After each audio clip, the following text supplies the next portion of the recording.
Estamos a 7 minutos de las 9 de la mañana, estamos recibiendo con mucho placer a Washington Coralo, presidente de la Cámara de Industrias del Uruguay. Buenos días, Coralo, ¿cómo le va? Buen día, ¿cómo andan ustedes? Muy bien, muy bien. Veíamos hace un ratito apenas un resumen, obviamente, de lo que había acontecido ayer en el acto del Día de los Trabajadores.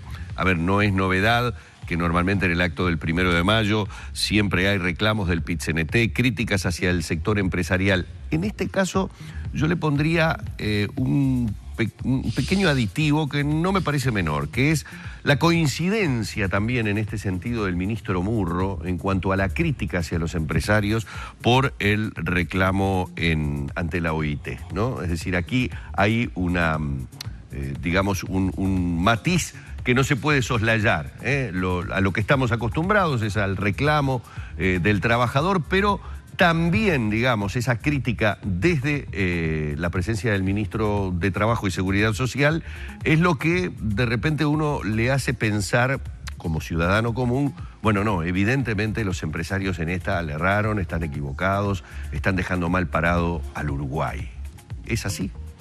No, no es así. Primero que nada me gustaría felicitar la primera tanda que vi. 3 empresas uruguayas, o sea, 3 productos uruguayos, industria uruguaya, talcos, termotanques y el otro producto exacto, no me acuerdo cuál era. Eso da una pauta de que todavía quedan industrias en Uruguay. Con relación al discurso del 1 de mayo, es un discurso como todos los discursos que se realizan año a año en conmemoración de los mártires del 1 de mayo de Chicago. Nos hubiera gustado que en ese discurso hubiera sido un discurso más proactivo, como fue hace un año atrás o dos, el señor Richard Reed, que se hablara de los problemas...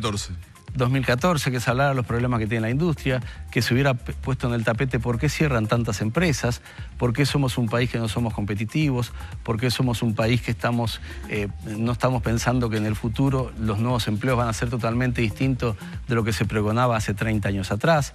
Nos preguntamos por qué hablamos tanto de temas de política externa, de países ajenos al Uruguay, que son países hermanos que tienen sus problemas, pero creo que los deben tratar ellos, y Uruguay debe tratar los problemas que tiene hoy la industria, cómo mejorar la competitividad, cómo hacer que los productos uruguayos que venden en el mercado interno sean competitivos con los productos que vienen del exterior, y a su vez las empresas uruguayas que tienen que exportar, cómo pueden hacer para tener un sistema laboral ágil, dinámico, que no le tranque las exportaciones. Y con respecto a la famosa queja de la OIT, en muchos lados se escucha la denuncia. Quiero volver a aclarar una cosa. No es una denuncia, es una queja. Denuncia si usted va a la policía y dice, el señor me robó. Y queja si usted dice, mire, el señor está haciendo ruido. Son distintos casos. Y con respecto a la queja está hace muchos años. Es 7 años, ¿no? Más de 7 años. Si me permite exhibir, Sí. Antes de que se promulgara la ley de negociación colectiva, que también quiero agregar, en ningún lado, en ningún momento las cámaras empresariales dijimos que no estábamos de acuerdo con la negociación colectiva. De hecho, el propio señor ministro, el cual nosotros tenemos un muy buen diálogo, porque así debe ser, dijo que más del 95% se cerraron en forma tripartita. Por lo tanto, si un palito les pegó ayer. Pero yo no discuto que pega... A ver... Dijo que algún sector empresarial no quiere la negociación colectiva. Bueno, a ver, no existe consenso en la vida. En el propio Uruguay hay 3,5 millones de personas y 1,5 millones de personas están con una política económica y otro 1,5 millones están con otra política. ¿La Cámara de Industria no se siente aludida entonces con esa La Cámara de Industria se puede sentir aludida o no. Cada cual sabe dónde le cae el sallo. Nosotros tenemos nuestra posición y nosotros vamos por la posición legal. Y a eso voy. La queja ya hace más de 7 años que está. Porque antes de que se promulgara la ley de negociación colectiva, y Humberto permita demostrar, en 2008 ya la OIT observó al Uruguay que la ley que se iba a votar no estaba de acuerdo y dijo, si ustedes votan esta ley, le vamos a objetar esta ley. Esto que estamos mostrando, ¿qué es, Coralo, específico? Esto es la nota que mandó al ingeniero Balestra a la OIT en el diciembre del 2008, diciendo que la ley de negociación colectiva que se iba a votar en Uruguay no estaba de acuerdo con la ley. Correcto, entonces no somos los malos de la película. Acá se votó una ley, como muchas veces se votan leyes, que no estaba en consonancia con lo que pide la OIT. Y después, junto de esto, que la OIT mandó un memorándum, que también lo tenemos acá, diciendo cuáles eran los puntos que había que corregir para que la ley estuviera amparada bajo el paraguas de la OIT.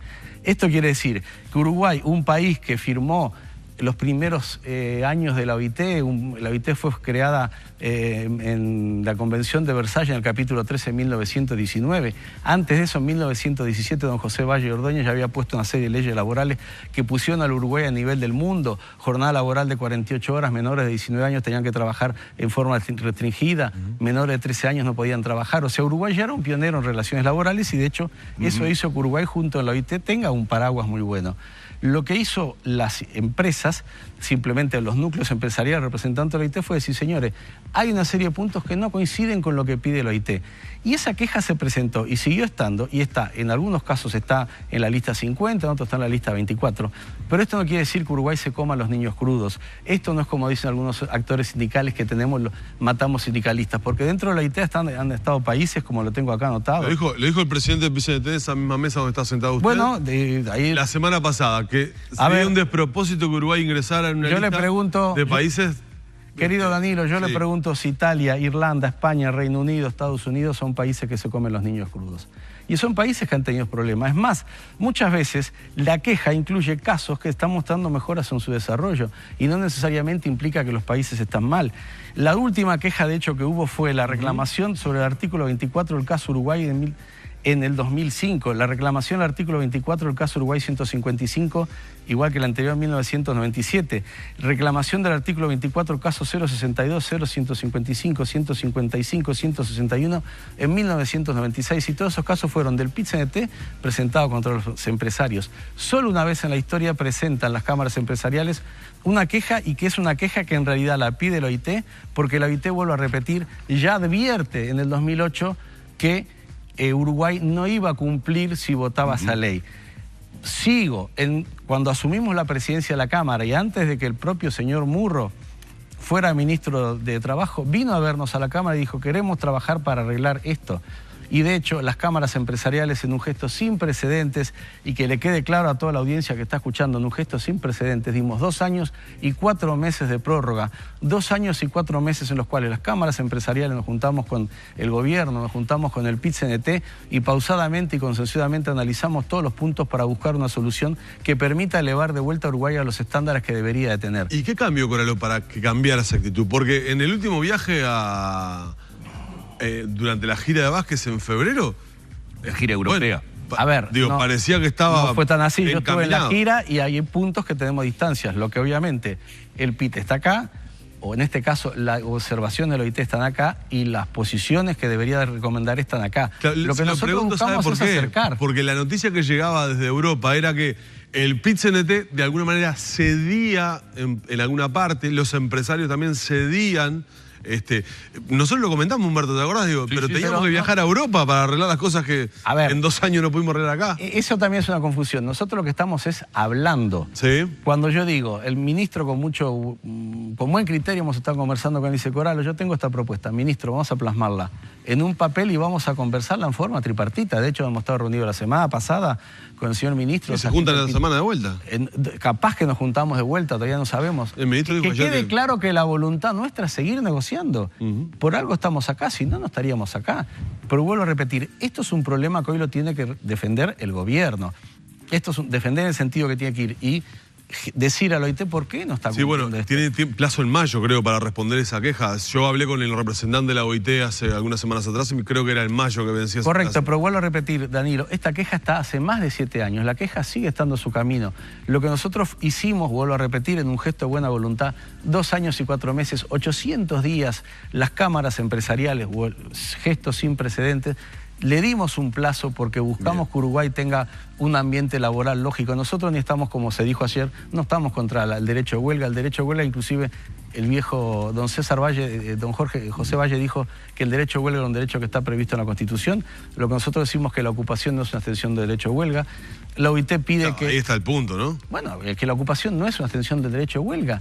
¿Por qué si una cosa es blanca, acá la queremos poner en negro? Si es blanca, porque en el mundo se dice que es blanca. Si queremos estar dentro del paraguas de la OIT, vamos a cumplir lo que dice la OIT. Si no queremos estar dentro del paraguas de la OIT, simplemente nos retiramos de la OIT y entonces Uruguay puede votar la ley de negociación colectiva que quiera, porque para eso están las mayorías. Pero no quieran decir que estamos cumpliendo con lo que pide la OIT. Esto es importante que la opinión pública lo sepa. Ayer el ámbito de diálogo y de trabajo está, pero lo que se pide no es lo que pide la OIT. Por algo, vuelvo a repetir, exhibo estos papeles. No es lo mismo hablar de buena voluntad que exhibir documentación que muestre que la realidad es distinta. Ayer el orador central del acto del PIT-CNT, Gabriel Molina, decía que para los empresarios el mejor sindicato es el que no existe. Es mentira, yo quiero que le digan dónde está un documento que haya firmado las cámaras empresariales que no estamos de acuerdo, por ejemplo, con la negociación colectiva. Quiero donde un documento que digo que la Cámara de Industrias dijo que no existen los sindicatos. Nosotros estamos de acuerdo que deben existir los sindicatos. Es más, los países modernos tienen sindicatos avanzados que no solo piensan en cómo generar una buena ley de negociación colectiva, sino que permanentemente están viendo y apoyando a la empresa, buscando que en un mundo moderno y globalizado como está, en el cual la mayoría de los puestos de trabajo tal cual los conocemos se vayan a perder, el apoyo de las empresas y los trabajadores mutuos entre sí hace que la empresa sobreviva. De hecho, como dijo el señor ministro, y lo apoyamos, la Cámara de Industria junto con el INEFOP hemos apoyado en forma sin precedente la capacitación de todos los recursos humanos del Uruguay, porque hoy en día ya no se trata solo de trabajar con máquinas, se trata de trabajar con mente humana, porque cada vez es más el avance de ese conocimiento. Y ese conocimiento va ligado, vuelvo al tema, a la competitividad, porque ¿qué ganamos? Y se lo digo a toda la audiencia, a todos aquellos que tienen amas de casa, que tienen maridos trabajando, ¿qué ganamos con generar una educación para una persona si después no generamos el ámbito para que esa industria que le va a dar trabajo a esa persona se radique en el Uruguay? Le pongo un ejemplo, hace 4 o 5 años atrás la tecnicatura que más egresados tuvo fue técnico en lechería, con sueldos muy importantes, y todos vimos lo que pasó con los técnicos en lechería. Muchas industrias lácteas lamentablemente cerraron, esa gente perdió el trabajo, y si bien esa persona consiguió otro trabajo, no es el trabajo para el cual estaba preparado, le genera una carga negativa porque tampoco la remuneración es la adecuada a un técnico, y sin embargo vemos que permanentemente cierran empresas. Entonces habría que preguntarse, ¿por qué cerramos empresas? ¿Por qué no tenemos que ser más competitivos? Uno podría decir, bueno, hay empresarios que no son capaces de mantener las empresas, correcto. Yo le digo que hace 4 años atrás, históricamente, el 70% de los núcleos industriales estaban siempre en crecimiento o por arriba de la faja de crecimiento y solamente un 30% presentaban problemas. Esto es, como en todas partes del mundo, mueren empresas y se crean empresas. Mueren estrellas y nacen estrellas. El universo o el conocimiento del ser humano, la capacidad de generar empresas, es el mismo. Ahora, cuando hoy estamos con 70% de las empresas con dificultades, no creciendo, con problemas de rentabilidad o con problemas de capacidad de pago, y solamente un 30% de las empresas están en condiciones de ir y llevando. Hay empresas que crecen, por supuesto, gracias a Dios seguimos inaugurando alguna empresa, seguimos viendo que hay un núcleo empresarial, seguimos viendo que hay capacidad humana, pero no será el momento de pensar que, caramba, si el 70% está con problemas, no habría que pensar urgente como estamos pidiendo, como hemos presentado al señor ministro de Industria, como a la ingeniera Cose, como hemos hablado con Álvaro García, como hemos hablado con el señor ministro de Economía, presentando propuestas y soluciones en forma parcial, o sea, en forma coyuntural, para que Uruguay pueda salir de esta crisis, para que sigamos creciendo, para que esas personas que se encuentran desempleadas no generen un cargo a la previdencia social por el tema del seguro de pago, para a su vez el BPS no deje de percibir menos dinero. Acá hay todo un combo que es muy importante manejar, que aquí nadie quiere que le vaya mal al país. Y de todos los sectores de la economía, yo estoy hablando por la industria es la que está más complicada. Porque cuanto más mano de obra se agrega, que son las manufacturas de origen industrial, esto es, cuanto más conocimiento uruguayo se le da a un producto, más difícil se le hace a ese producto competir en el mercado local y en el mercado externo. Ahora, Coralo, hace pocos días atrás, muy pocos días atrás, debido justamente a la sucesión de información de empresas, muchas industrias muy importantes para determinado tipo de localidades, no voy a hacer nuevamente la enumeración, claro, pero se le preguntaba a las autoridades y en particular al ministro, creo que también en su momento hasta el propio presidente de la República, creo que se utilizó periodísticamente el término boom, como si hubiera habido boom de cierres de empresas. Un boom de cierres de empresas, por lo menos a nivel de la ciudadanía, de la gente, impactó determinados nombres en una sucesión que se dio, creo que en el correr de un mes, que realmente llamaron la atención. Sin embargo, eso fue negado categóricamente con números, con cifras desde las autoridades, diciendo no, es una cuestión coyuntural. A ver, como si yo dijera, no, se está dando la casualidad, pero si uno mira en el contexto tal, es decir que no hablaban y tranquilizaban a la población de que no estábamos frente a una situación de crisis. Sin embargo, yo, desde que usted ha comenzado prácticamente la entrevista, he escuchado que ha reiterado en 2 o 3 oportunidades esta situación, haciendo la salvedad de que hay empresas a las que le va bien, hay empresas que han iniciado determinado tipo, pero que hay como una tendencia a que las dificultades para determinados empresarios, como decimos habitualmente, los pasó el agua. O sea, ya llegaron a un punto en el que ya no hay ni financiación, ni posibilidades de crédito, ya está, tengo que cerrar. Y fue lo que sucedió. Está dando esa idea que no es, por lo menos, la idea que hace algunos días atrás se escuchó de parte de las autoridades de gobierno. ¿No están viendo entonces esa realidad? Y yo pienso que acá hay dos temas importantes. Primero, muchas empresas que cierran, no cierran en forma definitiva. Lamentablemente muchas empresas cierran la actividad industrial, cumple con sus compromisos y la empresa sigue como empresa madre y se dedica a importar. Porque le conviene más. Se reconvierte, pero lamentablemente se reconvierte importador. Yo soy Cámara de Industrias. Para mí, yo lo que quiero es que haya industrias. Así como al gobierno le duele que haya pérdida de puestos de trabajo, a mí también me duele que haya cierre de empresas, porque la industria es la que genera el conocimiento. Porque comprar y vender es una tarea muy loable como cualquiera, pero comprar y vender requiere un conocimiento de mercado, pero no aporta a la ciencia y la tecnología. No pasa a ser un intermediario en una transacción comercial. El país precisa los 4 pies para soportarse. Se puede soportar con 3, pero un país precisa agro, industria, comercio y servicios. Puede fallar una pata del taburete y el taburete se mantiene. Pero cuando fallan 2, el país entra en un problema. Nosotros queremos que haya mayor riqueza. Se habla de distribuir y Uruguay ser un país distributivo. Correcto, pero para poder distribuir hay que crear la riqueza. Las empresas tienen que generar la utilidad. Nosotros ya... Ayer, por ejemplo, Murro decía que en la década del 90 la economía del país creció 6 veces y los salarios no.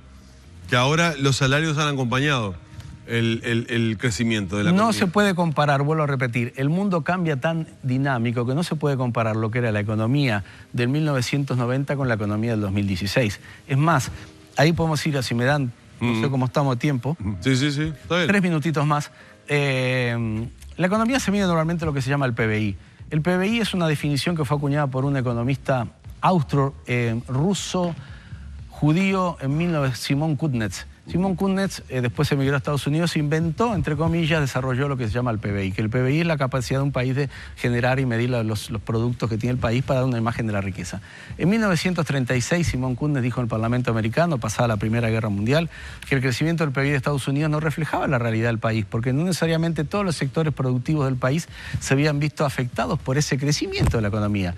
En 1967, 68, creo que fue algo así, Simón Kuznets volvió a repetir, Premio Nobel de Economía, volvió a repetir que el crecimiento de Estados Unidos, pasada la Segunda Guerra Mundial y el boom que hubo, tampoco se estaba viendo reflejado en todos los derrames que tenía que tener un sistema capitalista correcto. En 1982, 83, no me falla la memoria, Joseph Stiglitz, también Premio Nobel de Economía, volvió a reiterar de que no era la capacidad de medir la riqueza de un país y puso como ejemplo un país, creo que era productor de petróleo, que tenía 10 millones de personas, que tenía un PBI de 100.000 millones de dólares, y en el cual 9.900.000 comían arena y 10.000 personas eran las que se generaban la riqueza de ese aparato productivo.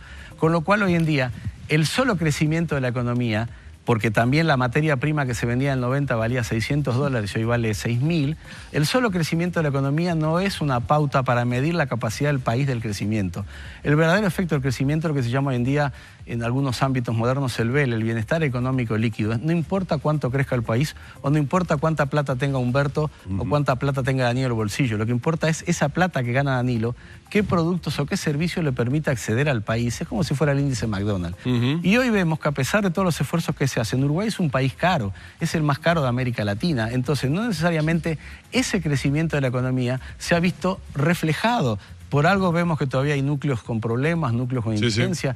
Vemos que tuvimos en enero un ajuste fiscal, vemos que tuvimos en enero aumento de tarifas públicas y sin embargo el dólar está a 28, con lo cual las empresas que exportan son tomadoras de bienes que son transables. Esto es, si este vaso de agua vale $1 en el mundo y acá en Uruguay por costos internos este vaso se fue 1.20, esta empresa no puede ir a decirle a su cliente del exterior, ahora vale 1.20 porque le dicen, no, mirá, yo lo compro de Chile, de China, de Estados Unidos, de Italia o de otros países o de Turquía, lo compra a 0.90. Entonces tú tienes que buscar en tu país de dotar de vuelta la capacidad de competir para enfrentar un mundo globalizado. Porque hoy estamos globalizados. Gracias a Dios Uruguay está presente en muchos lados.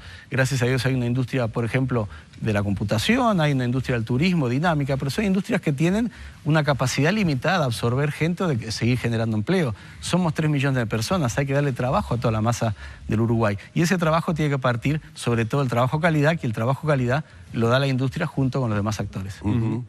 Coralo, nos tenemos que ir cerrando, pero en todo esto que ha dicho, y ha hablado mucho de la modernidad, y ha hablado mucho de los cambios, daría la sensación de que en algunas cosas nos hemos ayornado, pero en otras nos hemos quedado. De alguna manera, yo he leído en estas últimas horas alguna entrevista que le han realizado, creo que en el diario El País, y usted hablaba de que en ese quedarse o en esa inmadurez se encontraba digamos, el movimiento sindical, como si no estuviera acompasándose a todo este desarrollo, a todo este razonamiento que usted ha realizado de lo que es la economía a nivel mundial y de qué manera se tiene que posicionar Uruguay.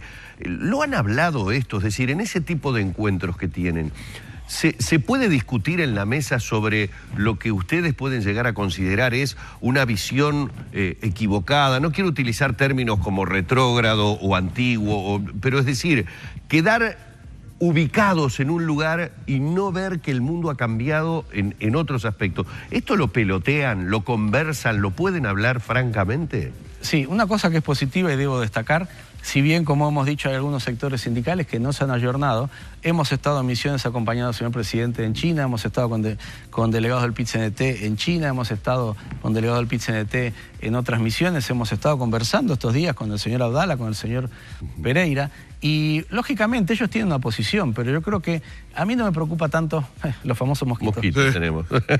Alguno más me está chupando la sangre. Sí. Tenemos posiciones en las cuales hay que pensar que el Uruguay, como lo conocemos, va a cambiar. A mí no me preocupa mucho lo que me pueda pasar a mí, yo ya soy una persona mayor, pero hay que pensar en los hijos y en los nietos, hay que pensar en toda esta juventud que está en el país, que tenemos que generarle un horizonte de trabajo. En eso apoyamos la propuesta del señor ministro de la Cultura del Trabajo, pero la cultura del trabajo tiene que ir desarrollada también con el concepto de derechos y obligaciones. En Uruguay todo el tiempo se habla de derechos y no de obligaciones, y en las últimas reuniones que tuvimos de cámaras empresariales en Iberoamérica, el concepto clave es derechos y obligaciones. Yo tengo derecho a pedirte, pero tú también tenés derecho a darme. O sea, tiene que haber un entroce entre lo que es el aparato productivo, el aparato de recursos humanos del país para que esto lleve a la felicidad. Lo que uno quiere es que el Uruguay tenga 100.000 millones de dólares de PBI y que tengamos 35.000 dólares por persona, pero que esté repartido en forma equitativa, que no se maten a los pequeños y productores. Recordemos que el Uruguay, el 84% de la industria, Humberto, Danilo, son pequeños y medianos productores, que gente que tiene 8 o 10 personas que ha hipotecado o empeñado su casa para pedir un crédito, para arriesgar y formar y salir a pelear. Y esa gente van y de repente lo ocupan una empresita de 4 personas, una persona que ni siquiera es del grupo de ellos porque recibe una orden de afuera. Y esa persona capaz que está sacando el mismo sueldo que están sacando los trabajadores, trabajando a codo con ellos, pensando en un futuro de crecimiento, porque el país crece en la medida que crezcan sus industrias uruguayas y nacionales y extranjeras, y sobre todo que las empresas públicas en el futuro sean ejemplo, que tampoco voy a hablar de eso, sean ejemplo de inteligencia, de innovación, de mejorar los costos, de brindar el servicio que tiene que precisar la sociedad para aquellas empresas, caso ANCAP, UTE, que esos costos, esa energía que se brinda al país sea la menor. Y como corolario, ayer escuché que decía que el señor Pereira, en un discurso de radio, tal vez mal asesorado, que la nafta en Uruguay cuesta lo mismo que en Brasil y en Argentina. Yo acabo de venir a Argentina y acabo de venir de Brasil y estuve. En Brasil pagaba 32 o 33 pesos uruguayos el litro de nafta, y acá se paga 44. Ahora, si para él 33 o 44 es lo mismo, no es lo mismo. El gasoil a 28 pesos no es lo mismo que el gasoil a 44. Y las tarifas energéticas para industria a 120 dólares o 110 dólares el megavatios contra 135, no es lo mismo. Afortunadamente en este campo la señora ministra de Industria está trabajando y estamos tratando de darle a la industria uruguaya, para grandes consumidores electrointensivos, medianos consumidores, el apoyo necesario, del mismo modo que también pregonamos que hoy, con la capacidad energética que hay, se le podría también a las casas y a los hogares, como hizo México, bajar las tarifas residenciales energéticas de mediano, alto y bajo consumo, para que ese efecto de toda esa inversión que se hizo también vuelva para el país en vías del mayor consumo que hace la gente. Agradecerle una vez más a Washington Coralo, presidente de la Cámara de Industrias del Uruguay, estos minutos aquí en la mañana de Arriba Gente. Y bueno, vamos a estar atentos a las siguientes instancias de negociación que él mismo nos planteaba. Suponen las tendrán en los próximos días. Sí, señor. Muchísimas gracias. Muchas gracias Coralo, a ustedes y a la audiencia, por favor. Vamos cerrando por aquí la entrevista que hemos mantenido con el presidente de la Cámara de Industrias.